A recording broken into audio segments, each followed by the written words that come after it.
¿Cómo le explicarías a un familiar muy cercano, con algún ejemplo tangible o evidente, la diferencia entre valor y precio?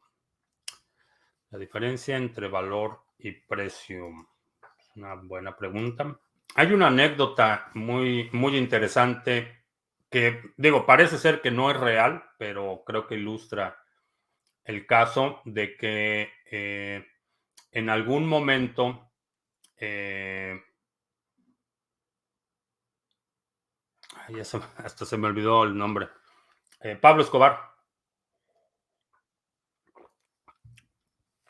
Pablo Escobar estaba escondido, estaba en un lugar muy remoto, eh, estaba siendo perseguido por las autoridades de Colombia y que para mantener caliente a su familia, lo que hizo fue quemar fajos de billetes de $100. Esa es una buena ilustración de la diferencia entre valor y precio. ¿Cuál era el valor en ese momento de los fajos de dólares? No eran $20,000. En ese momento el valor de esos dólares se redujo a la capacidad de producir calor. No es el precio. En ese momento, eh, en esta anécdota, y digo anécdota entre comillas porque, repito, parece ser que no es cierto, pero ilustra el caso. En ese momento, el valor de mantener su vida el valor de mantener la vida de su familia era mucho mayor que el valor monetario de esos fajos de dólares. Dice la anécdota que quemó $2 millones en una noche. En ese momento, el valor de la vida de su familia era mayor a los $2 millones que representaban esos billetes. Y esa es para mí, una forma de ilustrar qué es lo que es valor y qué es lo que es precio. En ese momento, $2 millones, muchísima gente, inclusive el día de hoy, tan devaluados que están los dólares, con $2 millones tendría prácticamente resuelta su vida. Sin embargo, en ese momento, lo de mayor valor era la preservación de la vida. Y si para preservar la vida se tenía que quemar $2 millones en una noche, lo hizo, o se supone, dice la anécdota, que lo hizo. Esa es una forma de explicar la diferencia entre valor y precio. La otra son experiencias en las que, por ejemplo, un café en un aeropuerto, por ejemplo, que es muy caro, es un precio muy alto.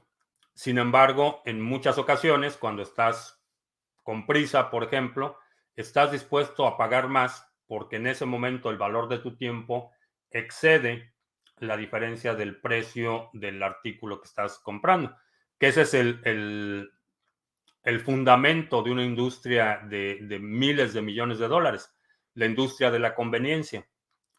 Generalmente las tiendas de conveniencia tienen precios más altos precisamente porque haces una evaluación. ¿Qué es lo que vale más en este momento? ¿Mi tiempo o mi dinero? Evalúas más tu tiempo. Por eso estás dispuesto a pagar un precio mayor por algo que con más tiempo podrías obtener a un menor precio. Esos dos ejemplos en los que puedes explicar la diferencia entre valor y precio. Espero que haya quedado claro. Que se podría explicar el merge. El merge es una transición del modelo de consenso de Ethereum. Van a pasar el modelo de validación de transacciones y la creación de la historia de la cadena de bloques, la van a pasar de Proof of Work, que es ahora la que utiliza mineros, a un modelo Proof of Stake que utiliza nodos validadores y que el mecanismo mediante el cual se asegura que se provee seguridad a la red es mediante fondos comprometidos para este fin. Es un merge que resuelve, y digo entre comillas, para los que me están escuchando en el podcast, digo resuelve entre comillas, el tema del consumo energético únicamente, no resuelve el problema de la saturación de la red, no resuelva el problema de la emisión sin límite de Ethereum, no resuelve el problema de el costo de las transacciones, simplemente cambia el mecanismo que se utiliza para validar las transacciones y para mantener la continuidad de la cadena de Proof of Work, que es la minería, a Proof of Stake, que son nodos validadores. Eso es el merge. De lo aprendido como trabajo, cuando tengas tiempo o deberás dedicarte a ello por completo. No, con un seminario de 2 horas no esperes que puedas ya dedicarte a desarrollar contratos inteligentes. Es un tema muy profundo, requiere muchas horas de práctica, muchas horas de estudio. Te engañaría si te dijera, tomas mi curso y ya eres desarrollador de contratos inteligentes. Este es un curso de introducción. En la medida que vayas profundizando el conocimiento, puedes ir empezando a trabajar, pero no esperes que después de haber tomado un seminario de 2 horas ya eres desarrollador. No va a suceder. Lo que sí puedes hacer, si te enfocas y te aplicas a aprender los conceptos, puedes empezar por ejemplo, en GitHub, a revisar código, a involucrarte con algún proyecto, sugerir mejoras, empezar a familiarizarte con el código. O sea, puedes empezar a involucrarte en el tema del desarrollo de contratos inteligentes, pero no asumas que con un seminario de 2 horas vas a aprender lo que necesitas para mandar a hacer tus tarjetas de presentación. No, no va a suceder, pero sí te puedes empezar a involucrar. Una vez que entiendes estos conceptos básicos, puedes ir, si te gusta alguna aplicación en particular o alguna plataforma en particular, puedes ir a los repositorios de los códigos o puedes ir al explorador de bloques, por ejemplo, en Etherscan. Puedes ver ahí los códigos de los contratos que están corriendo en Ethereum, ir identificando las distintas partes, los procesos, dónde se valida qué. Ya puedes irte involucrando y si encuentras algo, puedes sugerir mejoras a los desarrolladores. Ya gradualmente te puedes ir involucrando en el sector. ¿Cuál es la mejor manera de tener Lightning Network? ¿La mejor manera para qué? Define primero cuál es el propósito. Si simplemente vas a ser un usuario, lo ideal es que tengas tu nodo de Lightning Network, que tengas tus canales de pago y que eso sea lo que utilices. Ese es el escenario ideal. Eso es lo mejor en términos de privacidad y en términos de control de las llaves de esos canales de pago. La segunda opción es un cliente ligero, una cartera en tu teléfono, por ejemplo, que te permita utilizar Lightning Network sin que tengas que comprometer recursos a la infraestructura. Entonces, ¿cuál es la mejor? Depende de qué es lo que quieras hacer.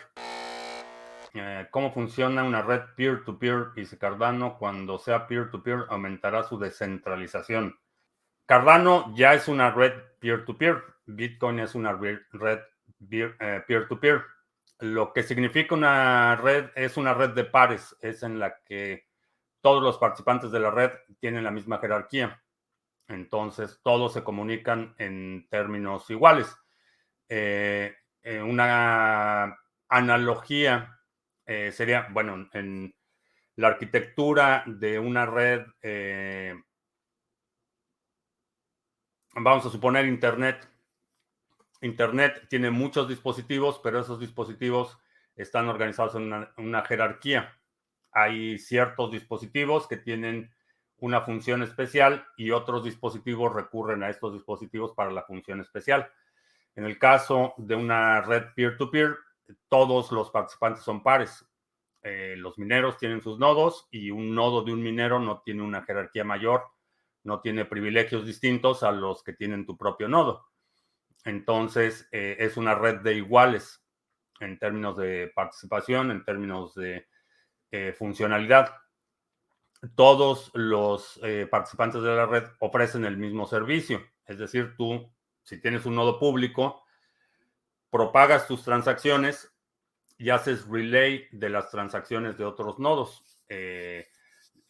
Si en la propagación de bloques recibes el nuevo bloque y tú también ayudas a propagarlo. Todos los participantes de la red tienen las mismas funciones, entonces Cardano ya es una red peer-to-peer. Todos los nodos de Cardano tienen la misma funcionalidad.